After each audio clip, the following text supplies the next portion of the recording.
prepárese, el día de ayer inició la temporada de huracanes en el Pacífico, concluirá el próximo 30 de noviembre, así es que momento de sacar los paraguas. Vamos a ver.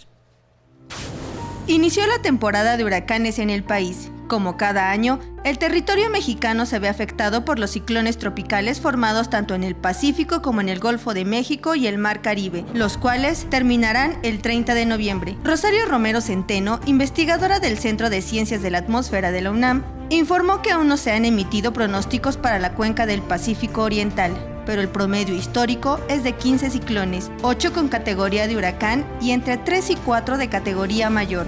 En el Atlántico se espera un periodo ligeramente por encima del promedio histórico, con la posible aparición de 14 ciclones, de los cuales 7 podrían alcanzar categoría huracán y 3 o 4 podrán ser categoría mayor. Refirió que no se puede saber qué zonas serán afectadas durante la temporada. Sin embargo, es más probable que un ciclón tropical penetre al territorio por Baja California Sur, Sinaloa, Oaxaca, Guerrero, Michoacán y Jalisco. Por el lado del Golfo de México y el Mar Caribe, los estados más afectados serán Quintana Roo, Veracruz y Tamaulipas.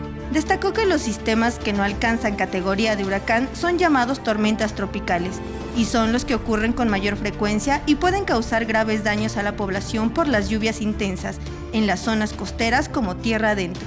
La académica resaltó que cada año se incrementa la población que vive en zonas costeras, lo que provoca un aumento de vulnerabilidad, por lo que recomendó a la población que habita en estas zonas estar atentos a los avisos del Servicio Meteorológico Nacional y de los encargados locales de Protección Civil. Mariana Sánchez, 21 Noticias.